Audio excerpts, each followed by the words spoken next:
주가가 올랐었거든요. 네. 그 이유는 어떻게 보면 이제 실적이 좀 좋아질 거다라고 하는 기대감. 사실은 임상이 진행이 되면 될수록 신약이라고 하는 건 가치가 높아지는 거거든요. 신약 개발 회사에 투자를 하실 때에는 그 리스크를 안고 간다라는 생각으로 하셔야지 좀 투자를 하는 데 있어서 좀 더 과감하고 이게 어떤 중요한 시기에 중요한 결정을 내리는데 도움이 될 거라고 생각합니다.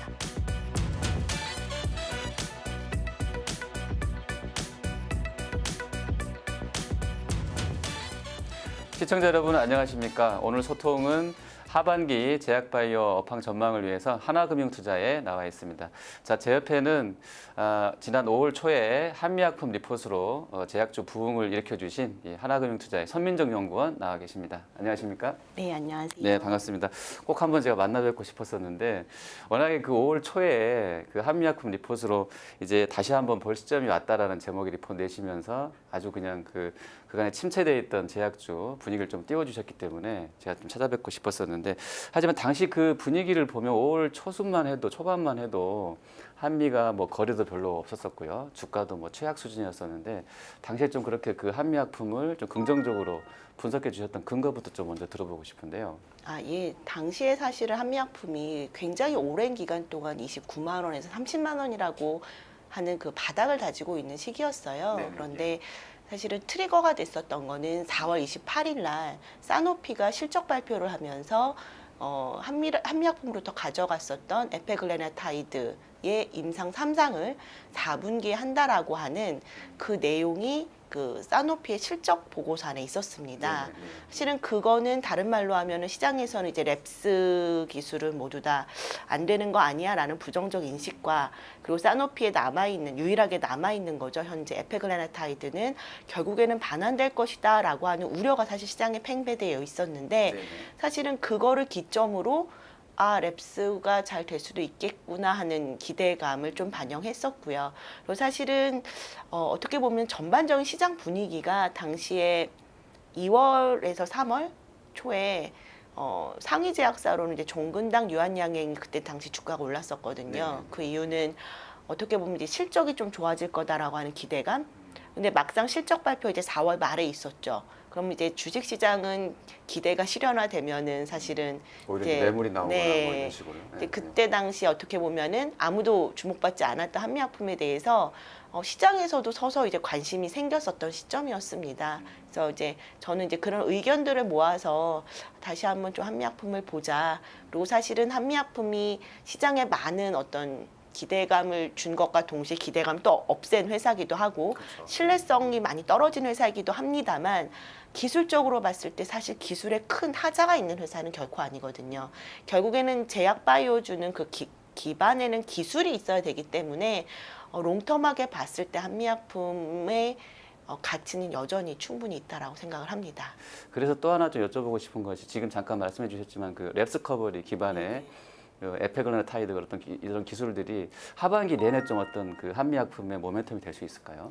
사실은 지지난주 금요일이었죠. 6월 9일 날 한미약품이 공시를 통해서 작년 12월 때 개발이 잠정 보류됐었던 얀센의 이제 랩스 GLP-1 GCG의 임상이 이제 일상을 다시 들어간다라고 이제 공시를 발표했어요. 근데 사실은 그 되게 중요한 의미가 있습니다. 왜냐하면 일단 그때 당시 임상을 중단했었던 이유가 생산 관련된 이슈였는데 생산 이슈가 어느 정도 해결이 됐기 때문에 임상을 진행하는 거고, 그리고 두 번째는 얀센하고 사노피 둘 다 랩스 방식이거든요. 결국에는 얀센의 생산 이슈가 해결됐다라는 건 사노피도 생산 이슈 관련돼서 문제가 어느 정도 불확실성이 제거되었다라고 보일 수 있습니다.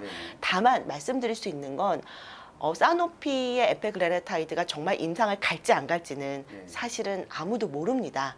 생각으로 말해놨지만 그렇죠. 그래서 사실은 그거에 대한 리스크는 여전히 있고, 다만 저는 기술상으로 어느 정도 지금 진일보되었고 시장에서 우려됐었던 점은 확실히 해소되었다라고 말씀을 드릴 수는 있을 것 같습니다.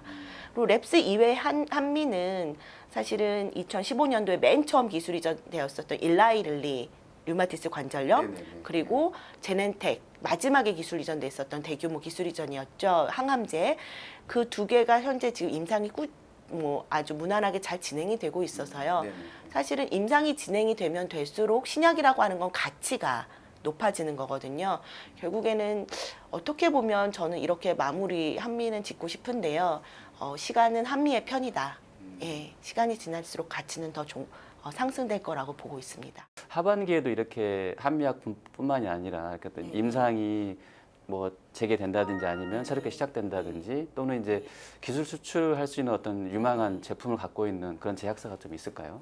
사실 2015년도에 한미약품이 이제 기술 이전 단행하면서 굉장히 많은 회사들의 파이프라인이 주목을 받았는데 이제 시장에 계신 분들이 아무래도 어떤 기술적 분석이 어려우니까 어떤 소문에 많이 의존을 해서 주가에 투자를 하셨었고 결과적으로 뭐 별로 안 좋은 수익률을 기록들을 많이 하셨었던 것 같아요. 그런데 저는 이제 객관적인 사실에 좀 더 집중을 하셨으면 좋겠습니다. 그러니까 예를 들어서 객관적 사실이라는 거 우리가 기술 자체를 분석할 수는 없지만 그 회사가 그 기술을 얼마나 인정을 받았느냐 또는 좋은 결과를 발표했느냐의 문제거든요. 그 공식적인 루트는 학회 포스터나 또는 논문입니다. 최근에 제가 주목하고 있는 회사 중에 하나는 이제 제넥신이라고 하는 회사인데 지속형 성장 호르몬을 개발해서 현재 유럽에서 소아를 대상으로 임상 2상을 진행하고 있고요. 그 중간 데이터 3개월치 키 성장률을 가지고 1년치를 예측한 그 데이터를 4월에 있었던 엔도학회라는 곳에서 발표를 했습니다. 그래서 그 결과가 굉장히 좋게 나왔고요. 그리고 6개월치 데이터에 대해서는 9월에 있는 에스페 학회에서 발표할 예정이거든요. 사실 그렇게 객관적인 사실을 발표하고 그거를 근거로 딜을 추진하고자 하는 회사를 좀 더 이제 신뢰성 있게 보셨으면 좋겠습니다. 하반기에 저희가 전망을 해드리고 있는데 하반기에 제약바이오 쪽 그 실적 모멘텀은 좀 어느 정도나 있을 것으로 보십니까? 사실 R&D를 개발하는 회사, R&D를 추진하는 회사들이 당장의 실적은 아마 뭐 만들기는 계속 어려울 마이너스이거나 겁니다. 뭐 그렇죠. 이런, 네, 예, 네. 그건 어쩔 수 없고 아마 그 우리가 일반적으로 하는 그런 밸류에이션으로 절대 이제 밸류가 나오지 않는 회사들인데요. 그 외에 이제 다른 회사들 이제 정말 제품을 팔고 있는 회사들을 중심으로는 이제 R&D 성과가 실적으로 연결되는 회사도 심지어 있습니다. 그러니까 예를 들어서 SK케미칼 같은 경우에는 2009년에 호주의 CSL사로 기술 이전한 앱스틸라가 작년에 미국에서 허가를 받았고 올해부터 판매를 합니다. 본격적으로. 그럼 그에 대한 로열티를 저희가 받을 수가 있습니다. 즉 R&D로 발생한 실적이 나올 거고요. 그 외에는 저희가 이제 주목하고 있는 회사 중 하나는 실적 면으로 봤을 때 이제 셀트리온하고 메디톡스 들 수 있겠는데요. 아시다시피 셀트리온은 바이오시밀러 개발하는 회사고 램시마라고 하는 레미케이드 바이오시밀러로 올해부터 본격적으로 미국 시장에 진출합니다. 미국이라고 하는 나라는 이제 바이오 의약품의 최대 이제 비중을 차지하고 있는 국가인데요. 특히 레미케이드 같은 경우에는 뭐 미국 시장만 거의 7조에서 10조에 이른다라고 하는데 거기에서 저희들이 일부 정도 시장을 점유하더라도 꽤 높은 매출액을 기록할 수 있을 거라 보이고요. 그리고 새로 열리는 시장이라서 그 가능성은 충분히 있다라고 보이고 있습니다. 또 하나는 이제 메디톡스라고 하는 회사인데 잘 아시다시피 보툴리눔 독소를 개발해서 미간주름 개선제로 쓰이고 있는 거죠. 근데 이제 이 보툴리눔 독소에 대해서 국내 시장은 좀 이제 후발주자들도 들어오고 약간 시장이 세츄레이션 됐다라고 볼 수 있겠지만 지금 이제 신흥국으로 나가는 그 시장이 굉장히 크게 성장하고 있습니다. 이제 메디톡스가 아마도 중국에서는 우리나라 제품 중 가장 빨리 임상이 나가고 있어서 얼마 전 기사도 났지만 중국에서 임상 3상에 대해서는 지금 미간 주름 치료제로는 지금 이제 완료된 상황이고요. 그다음에 그 외에 저희가 일본, 이란 그다음에 태국에서 시장 점유율 1위로 기록하고 있고요. 얼마 전에 제3공장 작년 말 KGMP 승인 받고 얼마 전에 6월 9일이었죠. 공시를 통해서 국내 품목허가 인증받으면서 본격적으로 제3공장 물량에 의한 증설 효과가 나타날 수 있을 거라고 보이고 있습니다. 그러면 이제 그런 종목들에 대해서도 계속 이제 커버를 해주시고 있을 것 같은데 그래도 그 중에 하반기에 좀 이렇게 되게 탑픽이라고 그러나요? 가장 좀 관심 있게 봐야 될 종목이 뭐가 있을까요? 전 이제 실적 측면으로는 셀트리온하고 메디톡스 여전히 저희 탑픽이고요. 예, 특히 그 두 개 회사의 실적은 저희들이 이렇게 예상한 것보다 훨씬 더 좋게 나올 수도 있겠다라고 기대를 하고 있습니다. 그리고 이제 셀트리온 같은 경우는 셀트리온 헬스케어 때문에 이제 많이 있으면서 주식은 어떻게 될지는 모르겠지만 결과적으로 저는 사실 그 상장권 때문에 굉장히 시끄럽습니다. 예, 주식은 요동치고 있고요. 근데 저는 이렇게 뭔가 예측을 하기 힘들 때 주식을 단기적으로 보지 마시고 그 회사가 가진 본질적인 가치에 좀 주의를 이렇게 주목을 하셨으면 좋겠어요. 그래서 최근에 제가 셀트리온에서 쓴 바이오 시밀러를 만드는 게 결코 쉬운 일이 아니다. 이제 어려운 일이고 셀트리온은 그걸 굉장히 잘 하고 있는 회사다. 그러니까 그 회사의 펀더멘탈에 좀 더 집중을 하신다면 롱텀한 관점에서 이제 투자 방향을 설정하실 수 있으실 것 같고요. 그다음에 이제 상위 제약사로는 여전히 사실은 제가 제일 좋게 보고 있는 저의 상위 제약사 탑픽은 녹십자인데요.